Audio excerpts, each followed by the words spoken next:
30 amperes ang main circuit breaker at may branches na 20 amperes para sa outlet at 15 amperes para sa ilaw.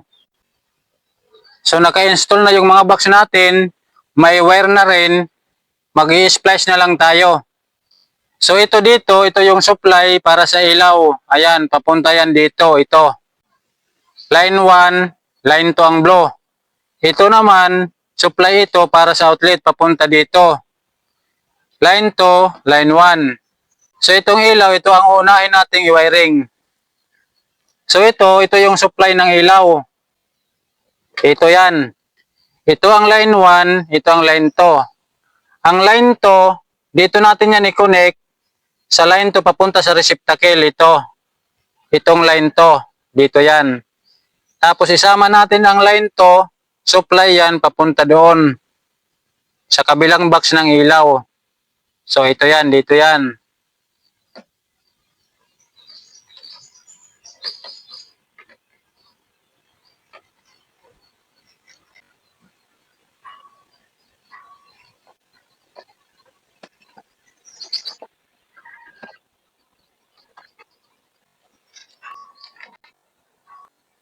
Ang line 1 naman, dito natin yan i-connect, papunta sa switch.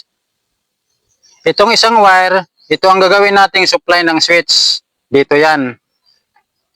Tapos, isama natin itong isang line 1, supply naman ito, papunta doon sa kabilang box. Dito yan.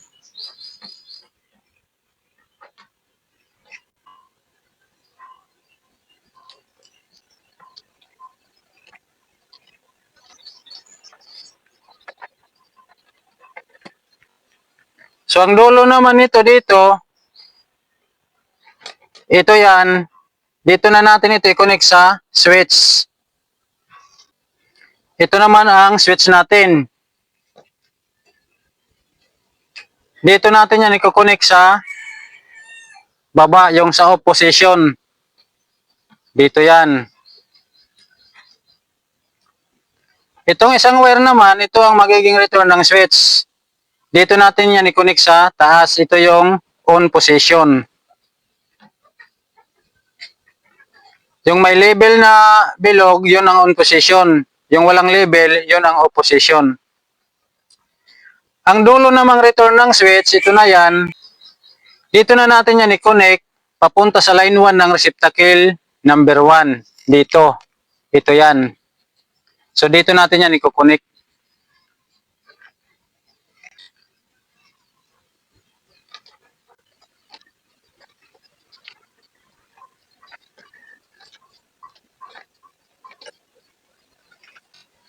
So tapos na tayo dito. Doon naman tayo. Ito na ngayon ang supply natin dito. Ito ang line 1, ito ang line 2. Ang line 2, dito natin uli i-connect sa line 2 papunta sa receptacle. Ito yan. Tapos isama natin uli ang isa pang line 2 papunta doon sa kabilang box supply. Ito yan.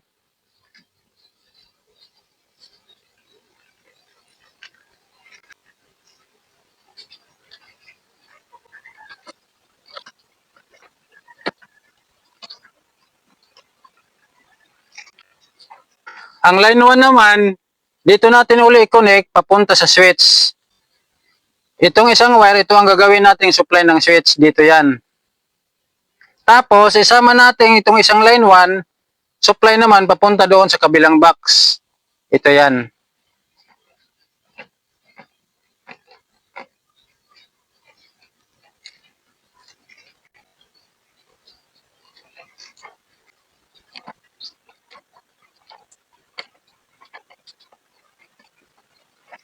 Tapos, ang dulo naman itong supply ng switch, ito yan.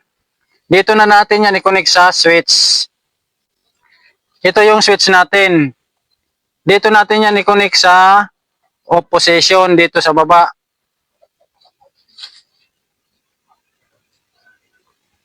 Tapos, ito namang isang wire, dito natin yan i-connect sa taas, dito sa on position. Ito yung magiging return ng switch. Ayan. Ang dulo naman nito, Itong return ng switch, dito na yan sa line 1 ng pangalawang receptacle. Ito yan. Papunta yan doon.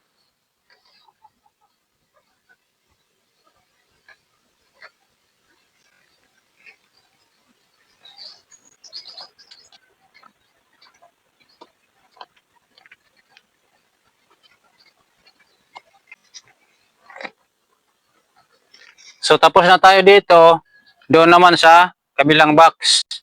So ito na ngayon ang supply natin dito. Ito ang line 1, ito ang line 2. Ang line 2, dito natin i-connect sa line 2 papunta sa receptacle. Ito yan.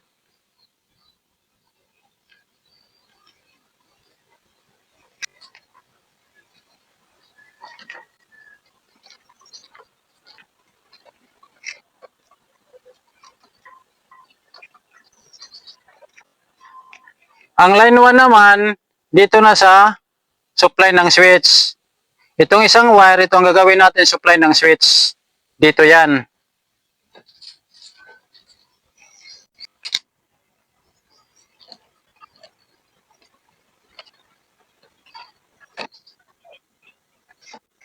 Ang dulo naman itong supply ng switch, dito na natin yan i-connect sa switch.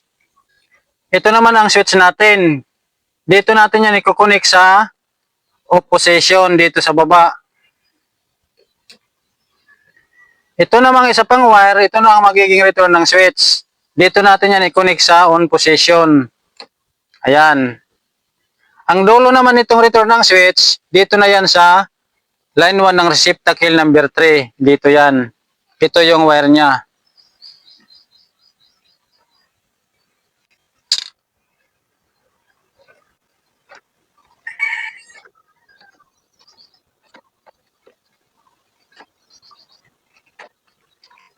So tapos na tayo mag-splice, lagyan natin ng receptacle.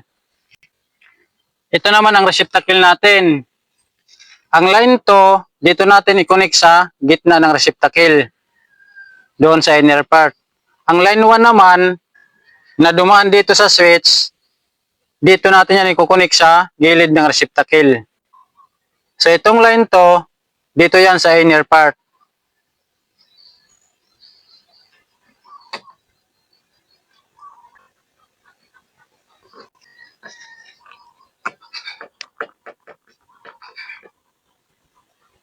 So itong line 1, dito na yan.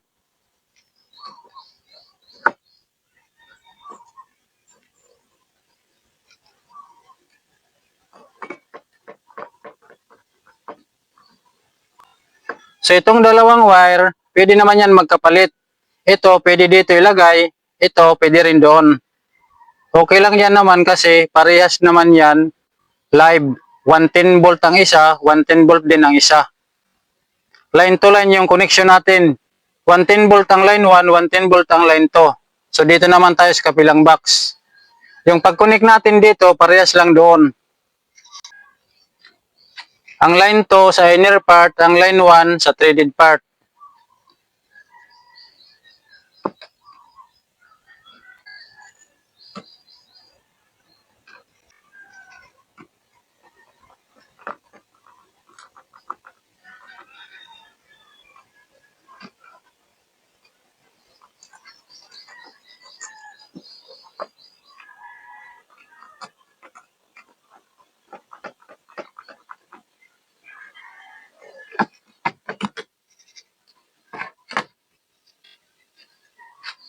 Ang line 2 sa inner part, ang line 1 sa threaded part.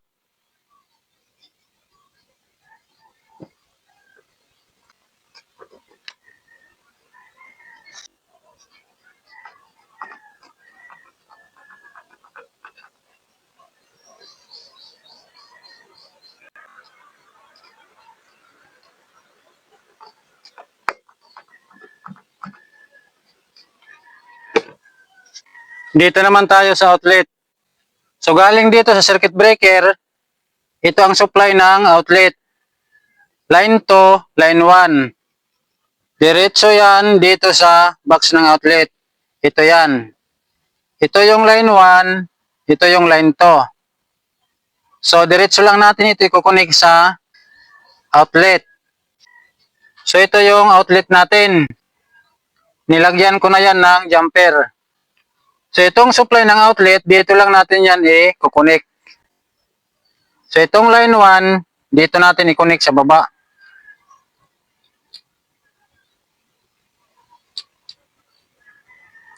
So ayan. Itong line 2 naman, dito sa taas.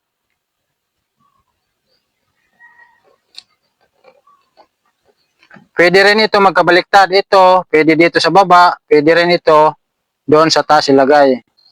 So itong dalawang wire, dito natin yan i-connect para magkaroon ng supply papunta doon. So itong line 1, dito natin i-connect sa baba.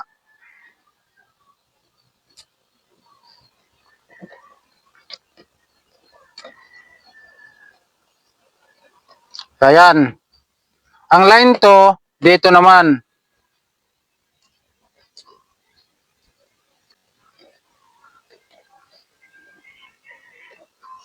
So ayan. Nakakonek dito yung supply natin, tapos may jumper dyan, papunta dito, tapos diretso na yan doon. So dito naman tayo sa kabilang outlet. Ito naman yung outlet natin dito.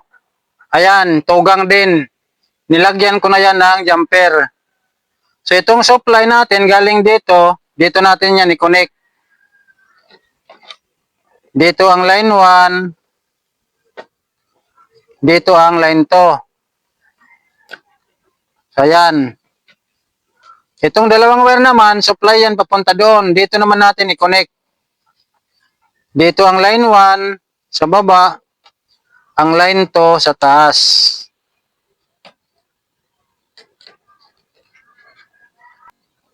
So, tapos na tayo dito, doon naman tayo. So, ito naman ang outlet natin dito, tugang din. Nilagyan ko na rin yan ng jumper. Yung line 1, yung supply natin, dito rin natin i-connect. Ang line 1, dito sa baba.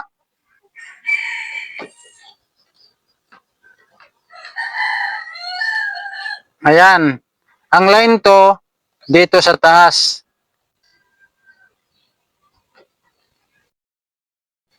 So, itong supply para doon, dito natin yan i-connect. Dito sa baba. Itong line 2, dito na yan. So, doon na tayo sa huling outlet. Ito yung outlet natin dito. Nilagyan ko na rin ng jumper. Ayan. So, itong line 1, dito na yan. Itong line 2, dito yan.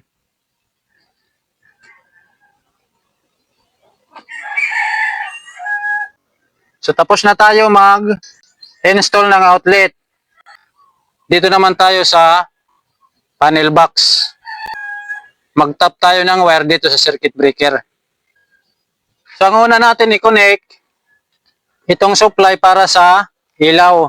Dito natin yan i-connect sa 15 amperes. Luwagan muna natin ang bolt nito. So, itong line 1, dito natin yan i-connect sa taas. Dito yan.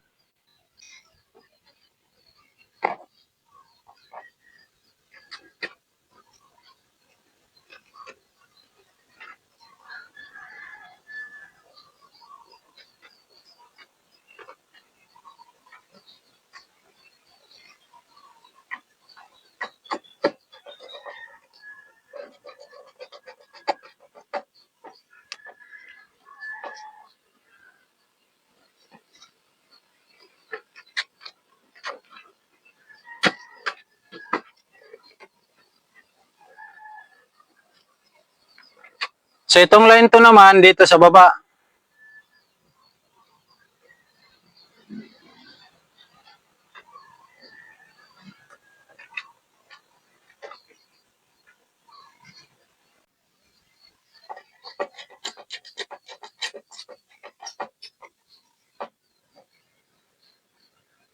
So ayan, at may supply na tayo sa ilaw. Nakakonik na dito sa 15 amperes. So ito naman, para sa outlet. Dito natin ikukonik sa 20 amperes. Luwagan muna natin ang bolt.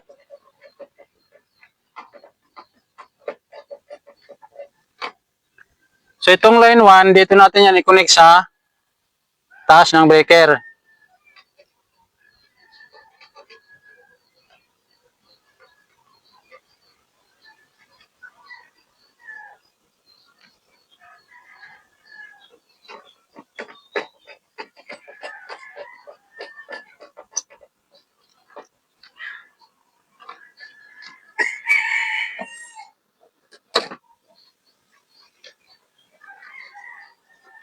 So itong line 2 naman, dito na yan sa baba.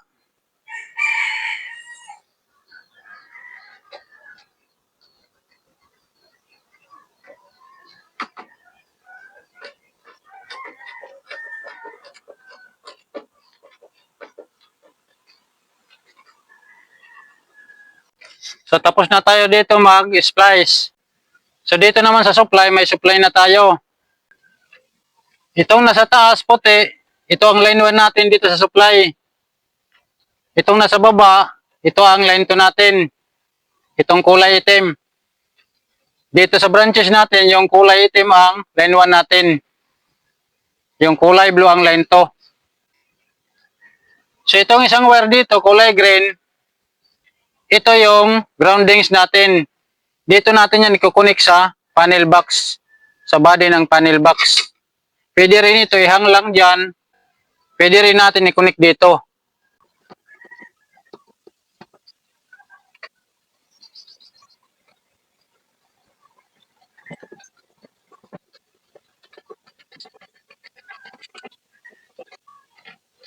So ayan, yung groundings natin, nakakonect na sa body ng box. Kung gagamit tayo dito ng groundings, dito lang tayo mag-connect sa green wire na to. Groundings natin yan. So ang supply natin dito, line to line connection, line 1, 110 volt, line 2, 110 volt. Tapos, may groundings tayo. I-on natin ang circuit breaker. Itong main switch. Branches. I-test natin ang ilaw.